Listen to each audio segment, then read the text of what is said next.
আমরা কিন্তু আজকে কষ্ট করে যারা এখানে উপস্থিত হয়েছি আলহামদুলিল্লাহ তাও পরিপূর্ণ। আমরা এখান থেকে চলে যাওয়ার পরে কিন্তু এই স্মৃতি চলে যাবে, তাই এই স্মৃতিটা ধরে রাখার জন্য আমরা একটা সেশন করবো একটু পরে, যেন সবাই আমরা সেই স্মৃতিতে থাকতে পারি এবং সেই স্মৃতিটাই পরবর্তীতে থাকবে এবং আমরা সেটা পরবর্তী সময় পরবর্তী বছরও দেখতে পাবো এবং সেটা মার্কেটিং করতে পারবো। সেখানে সবাইকে আমরা ওই ফ্রেমে রাখবো, তাই আমরা সবাইকে থাকবো ইনশাল্লাহ। তো আমরা এই পর্বে চলে যাচ্ছি। আমরা অনেক স্বপ্নের কথা শুনলাম, রেসিপির সমস্যার সমাধানের কথা শুনলাম। ইনশাল্লাহ আমরা এখন স্যারের বক্তব্যের পরপরই আমরা আমাদের কাঙ্ক্ষিত কেক কাটার দৃশ্যে চলে যাব। তাই আমি আজকের অনুষ্ঠানের প্রধান অতিথি আমাদের আরেকজন মেন্টর এবং ডেস্টিনি 2000 লিমিটেডের জনাব মোহাম্মদ হোসেন স্যারকে বিনীতভাবে অনুরোধ জানাচ্ছি আমাদের মধ্যে গৌরবের বক্তব্য প্রদান করবেন। জোরে বলতে হবে স্যার, আপনাদের মধ্যে বলতে হবে ইনশাআল্লাহ, জোরে বলতে হবে।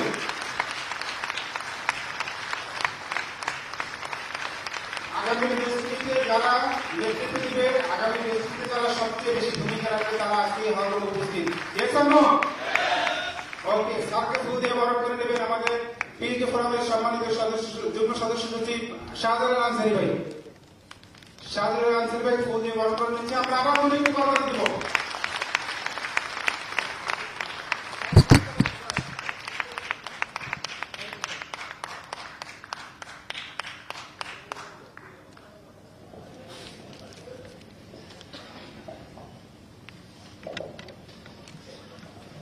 বিসমিল্লাহির রহমানির রহিম।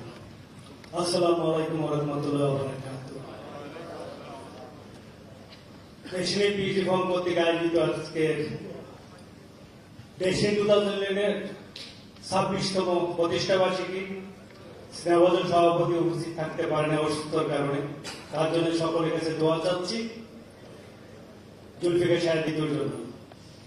আজকের প্রধান বক্তা রফিকুল আমিন, দেশটির প্রতিষ্ঠাতা পরিচালক এবং এমডি এবং সকল উপস্থিতি এবং পিএইচডি ফোরামকে জানাচ্ছি অভিনন্দন শুভেচ্ছা। এই যে 13টি বৎসর কিভাবে পার করেছি আমি এবং রফিকুল আমিন জেলখানার মধ্যে, প্রতি বৎসর 14 ডিসেম্বর এবং 5 জানুয়ারি আমরা দুইজন বলতাম আগামী বছর যে আমরা একসাথে হব, সবাইকে নিয়ে প্রোগ্রাম করবো, কিন্তু পানি নেই। এক এক করে 13টি বছর পার করে আজকে এই মঞ্চ উপস্থিত হতে পেরেছি। আমি বলেছিলাম 2012 সালে 5 জানুয়ারিতে আমরা ইনডোর স্টুডেন্ট প্রোগ্রাম করেছিলাম, ওখানে কিন্তু হলে জায়গা করতে পারিনি। অনেক লোক বাইরে থেকে শিখে করতে, বাইরে থেকে প্রজেক্টরের মাধ্যমে তারা দেখেছেন প্রোগ্রাম। সেই দিন আবার আসবে ইনশাআল্লাহ। আমরা সেই দিনে অপেক্ষা আছি, ভয়ের কোনো কারণ নেই। অনেকে বলছেন আমরা ডেস্টিনি চালু করছি না। আরে ভাই, আমাদের হাতে তো দুজনের হাতে তো চালু করার চাবিকাঠি নাই। যদি থাকতো 15 জানুয়ারি হয়েছি, 17 জানুয়ারি থেকে আমরা শুরু করতে পারতাম যদি চাবিকাঠি থাকতো। আমাদের আসলে আমাদেরকে বসানো হচ্ছে না। আমি এবং রফিকুল আমিন প্রতিনিয়ত আগামী দিন যদি পারি আমাদের জায়গায় বসার, আগামী দিনে আমরা দুজন চালু করে দেবো। আমরা সেই অপবাদ দিতে চাচ্ছি না, আমাদের গায়ে আর সহ্য হচ্ছে না এই অপবাদ গুলা। অনেকে মনে করছে 12টা বছর কিছু না, 12টা বছর আর জেলে যায় দেখেন 12টা বছর কিভাবে বাদ করতে হয়। বাক স্বাধীনতা ছিল না দুইজনের, তারপরে কিন্তু আমরা সবাই সাথে যোগাযোগ রাখার চেষ্টা করেছি এমন এক জায়গায় বসে। এই যে রফিকুল আমিন টাকার কথা বলেছেন, রক্ত বেচা টাকা দিয়েছেন, অবশ্যই দিয়েছেন। একজন 100 টাকা নিয়ে এসেছেন পায়ে হেঁটে সেই কালাচাঁদপুর থেকে, সেই লোকটা এখানে আছেন, আমি দেখছি আজকে। রফিকুল আমিন লিখতেছে, উনি বলতে লিখতে হবে না, স্যার এটা দিয়ে যাচ্ছে বুঝলো।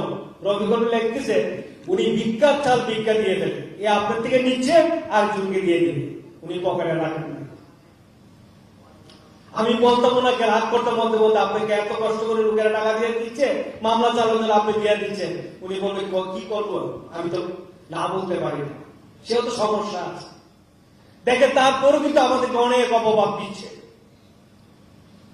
রফিকুল আমিন, মোহাম্মদ হুসাইন তারা গা টাকা দিয়ে মানুষের টাকা মেরে দিয়েছে, তারা বেশি চালু করতে চাচ্ছে না, অন্যদিকে হাঁটছে। অনেকে বলছে, সেই কথা কান দেওয়ার দরকার নেই আপনাদের। আমরা আপনাদের জন্য কিন্তু 12 বছর জেল কেটেছি, আপনাদের জন্য। রফিকুল আমিন, মোহাম্মদ হুসাইন আত্মসমর্পণ করেছে। আপনাদের দুজন ক্যানাডায় ছিলেন, দুজনে ক্যানাডা চলে যেতে পারতাম, আমরা যাই নাই কেন?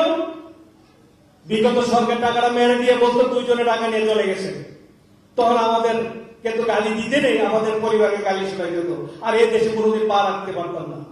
আমরা 2 জনে বলছি, 2 জনের স্বপ্ন নিয়ে বাংলাদেশে আসছি, স্বপ্ন বাস্তবায়ন পর্যন্ত যত কাজ করার সেই কাজগুলো করবো, আমরা হার মানবো না। হার মানলে মাথা নষ্ট করে নিলাম করি নাই। আমার সামনে যে লোকগুলো বসে আছেন, 2 জন কখনো হতাশা হয় নাই, এত বছর জেল কাটিয়েছি। কেন? আপনারা আমাদেরকে ভালোবেসেছেন, আমরা আপনাদেরকে ভালোবেসি, তাই আপনারা কিন্তু হতাশা হয় নাই। প্রায় সময় রফিকুল আমিন আমাকে বলতেন, কেন চাও আগামী সপ্তাহে বেরিয়ে লাগেজ গুলা গুছাম, গুছাইতে হবে না, যেদিন গেটকে বের হয়ে যাবো সেদিনই বলছি বেরিয়ে গেছি। তার আগে আমি বিশ্বাস করি না, কারণ রিমান্ডের সময় যে কথাগুলো বলছে, তখন আমার ডাউট হচ্ছিল আমরা ঢুকছি আর যতদিন পর্যন্ত ফেসিস সরকার তাকে ততদিন আর বের হতে পারবো না। বিনা অপরাধে আমরা কিন্তু 12 বছর জেল কেটেছি, বিনা অপরাধে। আমাদের কোনো অপরাধ ছিল না। উনি বলেছে না, হস্তান্তর, রূপান্তর, স্থানান্তর, এক প্রতিষ্ঠান আরেক প্রতিষ্ঠান কিনাই মানি লন্ডারিং, এগুলি চার্জশিট লেখতে লেখতে তারা টায়ার্ড হয়ে গেছে। আর আমাদের দল আমরা অপরাধ করি নাই, আমাদের ভয়ের কোনো কারণ নেই। আল্লাহ আমাদেরকে বাঁচিয়ে রাখবে, আল্লাহ বাঁচিয়ে রাখছে, আপনি দুজন আপনাদের দোয়া। তাই বলতে চাচ্ছি, আগামী দিনগুলো হবে আমাদের অনেক সুন্দর দিন, কল্পনা করা যাবে না।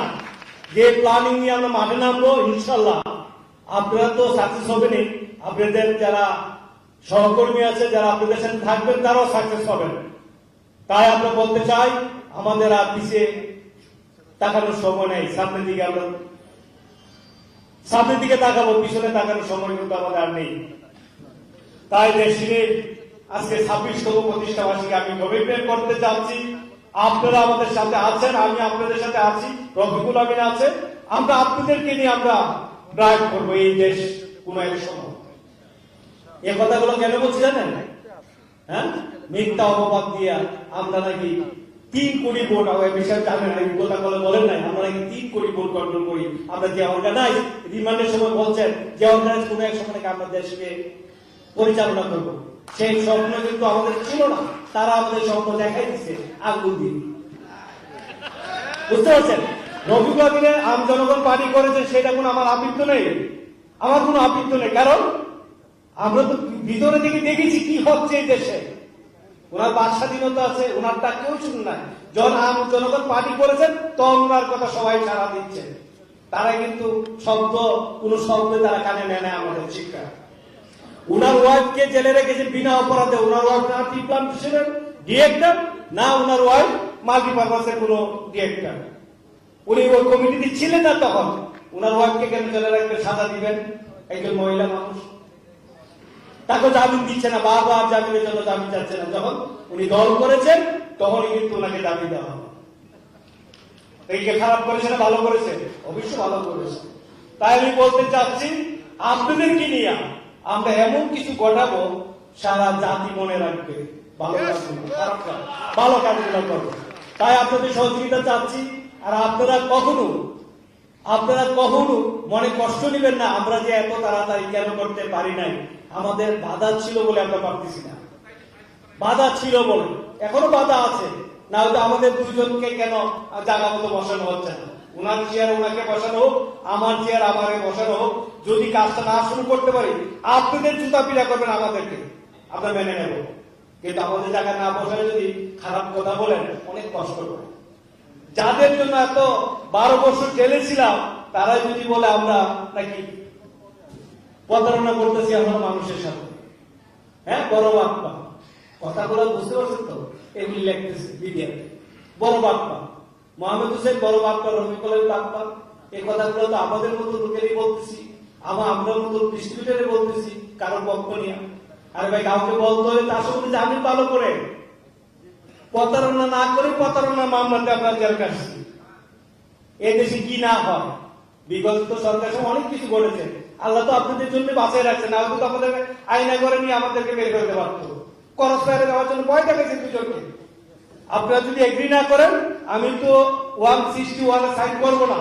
এমনি সাহেব বলছে করে ফেলেন, করবেন, আমি সাইন করবো না, কারণ তারা যা লিখেছে সেটা সাইন করতে হবে 161 64 করার জন্য। আমি করবোই না। এমনি সাহেব বলছে হুসেন ভাই করে ফেলেন, কারণ না না করলে অসুবিধা আছে, এখানে তাদের মতিগতি ভালো না করে করতে বাধ্য হয়েছি, যা যা লিখে করছি। যখন গেছি ম্যাজিস্ট্রেটের সামনে, তখন কিন্তু আমি বলতেছি আমাকে ধমক দিয়েছি, পিছনে তারা ধমক দিচ্ছে, এই যা শিখাই নিয়ে আসি, যা লেখেছে ওইটা কেন করেন না, ওইটা কেন বলতেছেন না। আমি তো ওইটা বলবো কেন? ম্যাজিস্ট্রেট ধমক দিয়ে থাকে, তারপর সে শুনতেছে উল্টা ধমক দিচ্ছে।